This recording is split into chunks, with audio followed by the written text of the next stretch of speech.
A Polícia Federal retificou a conclusão do relatório enviado ao STF, que fundamenta o indiciamento do ex-presidente Jair Bolsonaro na investigação sobre a venda de joias recebidas de presente. O relatório inicial afirmava que houve desvio ou tentativa de desvio no valor de 25 milhões de reais. Horas depois, a PF anunciou que houve um erro nesse trecho do documento e que o valor total, na verdade, é de 6 milhões e 800 mil reais. Em uma postagem na rede social X, Bolsonaro ironizou esse erro da Polícia Federal. Abro aspas aqui para a declaração do ex-presidente Jair Bolsonaro. Aguardemos muitas outras correções. A última será aquela dizendo que todas as joias desviadas estão na Caixa, acervo ou PF, incluindo as armas de fogo. Aguarda-se a PF se posicionar no caso Adélio. Quem foi o mandante?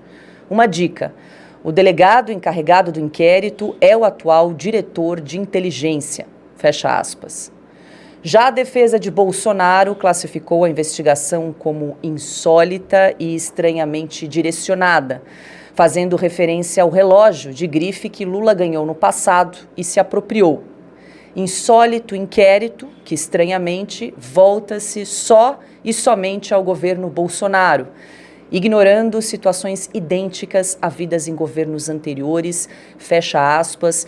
E aí, Pitoli, primeiro essa informação da Polícia Federal que retificou, corrigiu a informação, de 25 milhões, passou para 6 milhões e 800 o valor aí da tentativa de comercialização no caso das joias envolvendo Jair Bolsonaro. É uma baita diferença, né, Pitoli? Hoje pela manhã no Jornal da Ouriverde, Paulo, eu até comentei que ou chamaram a Dilma para fazer a conta ou tinha algum problema ali na calculadora. E até brinquei mais, falei, se Bolsonaro caiu de 25 milhões para 6 milhões a dívida, se Bolsonaro ficar quietinho, esperar um pouquinho, já ele recebe algum dinheiro da Polícia Federal, porque do jeito que está caindo esse valor, de 25 para 6, já ele tem dinheiro a receber, como restituição. Lembrando que o que nós temos nesse caso é uma outra aberração jurídica, tratando não de um crime cometido pelo presidente Bolsonaro, mas no máximo uma infração administrativa, porque o que diz, pelo menos o que a gente já chamou de lei no Brasil, diz que é uma infração em função de não ter, caso tenha vendido de fato as joias, não ter oferecido inicialmente para o próprio governo brasileiro adquiri-las. Então, a partir daí, se de fato se deu dessa forma, uma mera infração administrativa, e só para comparar, como se fosse uma multa de trânsito. Pagou, acabou. Não tem nenhum crime, não tem nada que prejudique ou desabone a conduta a partir do momento que você pagou a sua multa. Então, acho que a conta aí deve ter ou o problema na calculadora ou a presidente do Banco dos BRICS é que ajudou a fazer a conta. Pois é, Piotr, até nessa declaração do Bolsonaro aí na rede social X, que ele acabou ironizando a Polícia Federal, me lembrei do caso dos móveis, no Palácio da Alvorada, que falaram que tinham sumido com os móveis, de repente, não mais que de repente, eles encontram os móveis num quartinho escondido lá, sofás, cadeiras, enfim. Ou seja, o desaparecimento do que não tinha desaparecido, no caso dos móveis. Mas eu acho que a Polícia Federal, tão ansiosa em acompanhar as postagens de qualquer pessoa hoje nas redes sociais, tem que se ater a esse tweet do Bolsonaro. Ele disse exatamente o seguinte, aspas, aguardemos muitas outras correções. A última será aquela dizendo que todas as joias desviadas, entre aspas aqui, estão na Caixa, ou seja, no banco, acervo ou Polícia Federal, inclusive as armas de fogo. A polícia tem que responder, ou tem que dizer que o Bolsonaro está mentindo nisso, ou tem que dizer que as joias estão lá, então não tem nenhuma razão de continuar o inquérito. Agora, por que o Bolsonaro diz isso, e ele é um investigado, e a Polícia Federal não vai responder? Ou o Bolsonaro comete fake news, o que não parece ser o caso, ou a Polícia Federal está indo além de um negócio que não tem fundamento, porque se as joias estão lá, guardadas... Aliás, a ex-primeira-dama Michele Bolsonaro já falava isso em cada uma das entrevistas em que era consultada. Mas eu vou só me ater a esse ponto. A Polícia Federal precisa responder ao presidente no tweet que ele publicou. Porque o tweet dele desmente a Polícia Federal. A Polícia Federal vai ficar quieta? Não. Ou desmente ou assume que errou também, no caso a Polícia Federal. Aqui está a resposta para a situação. A gente vai esclarecer de vez esse fato. Mas a Polícia Federal não está disposta a responder? Porque está aqui o investigado, agora, na verdade, indiciado já, está dizendo que a Polícia Federal está falando uma bobagem. Então a Polícia Federal tem que se manifestar.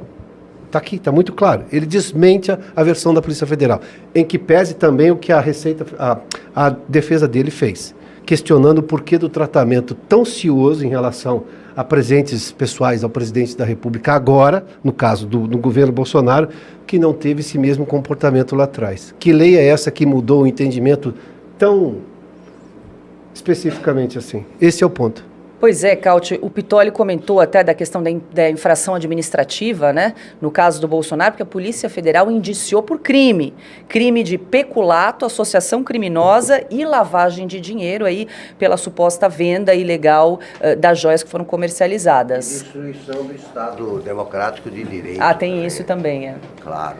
Tentativa de golpe, abolição do Estado Democrático de Direito, todo o combo, né? Violento. Eu acho a imprensa velha faz uma força para encontrar manchetes aí. Estão insistindo nesse assunto. Aí cai a conta dessa altitude. E eles vão acabar promovendo aí assunto de capa a baleia que foi vítima do assédio do Bolsonaro. Eles devem estar procurando ainda. A Polícia Federal, que faz contas assim, ainda vai achar a baleia. Ela vai depor. Cauti. Pois é, Paula, de um caso de polícia que deveria ser, eventualmente, não sabemos, está virando um caso de comédia, né? Um caso de zorra total, de fato. Mas eu só queria, antes de entrar no mérito, eu só queria relembrar para o nosso público que, além de evidentes problemas que algum delegado tem com a matemática, né? Temos também problemas com o direito, ou seja, para os amigos tudo e para os inimigos o direito. Porque eu só queria relembrar o caso do presidente Lula, que ele mesmo admitiu ter recebido um relógio Cartier, de uma marca de luxo francesa, que, se não me engano, tem um valor superior a 80 mil reais, e nesse caso ele admitiu tranquilamente que ele ficou com o relógio. E o TCU disse que não podia fazer nada porque não podia aplicar retroativamente alguma lei. Então, por que na época não foi falado nada, né? E por que agora, como no caso do presidente Bolsonaro, está sendo usado toda essa dureza jurídica, né? Eu queria até pedir para o Binha mostrar esse relógio do ex-presidente Lula, do presidente Lula, aliás. Temos também outro caso aqui, o relógio Cartier do presidente Lula, que o TCU, 60 mil reais, aliás, que o TCU disse que poderia ficar. Mas temos também um caso de uma espada que foi encontrada num cofre. Aqui é a espada, que foi encontrada num cofre da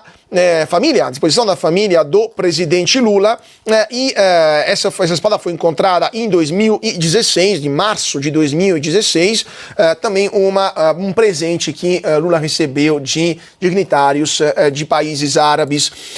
Mas, enfim, temos vários casos no passado que a gente poderia citar de aplicação dessa lei, que de fato é bastante controversa, se não nebulosa, né, sobre o que acontece com os presentes que os presidentes da República recebem, quais são presentes personalíssimos, né, ou seja, que ficam com eles, quais presentes vão para um acervo, né, e quem vai pagar por esse acervo, quem vai manter esse acervo. Lula, por exemplo, mantém esse acervo graças a doações da OAS, né, a OAS pagou 1,3 milhões de reais para armazenagens de itens de Lula. Isso também em 2016 foi descoberto. Por que a OAS, uma empreiteira envolvida em casos de corrupção na Lava Jato, pagou mais de 1 milhão de reais para armazenar esses objetos? Ou seja, a lei é mal feita, a lei está mal escrita e dá adito a esse tipo de interpretações que podem se tornar armas políticas.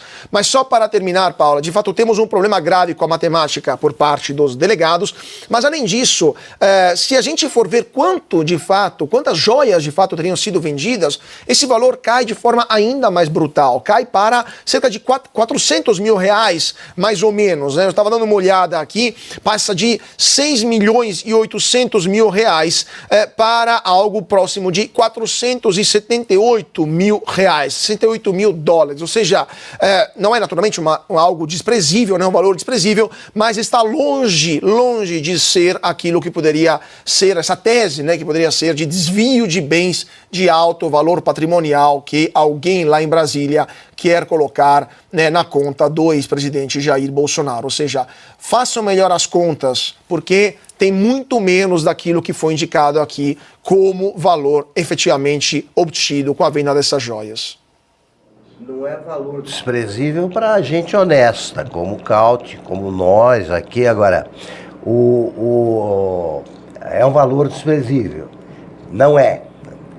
Para os que vivem de propina, é valor desprezível. Se você oferecer 400 mil para essa bandidagem aí que cerca o governo, o cara se ofende. 400 mil não. O governo Lula inventou a propina bilionária. Passou a ser contada em bilhões. Né? A comissão não é pouca coisa. Não é pouca coisa.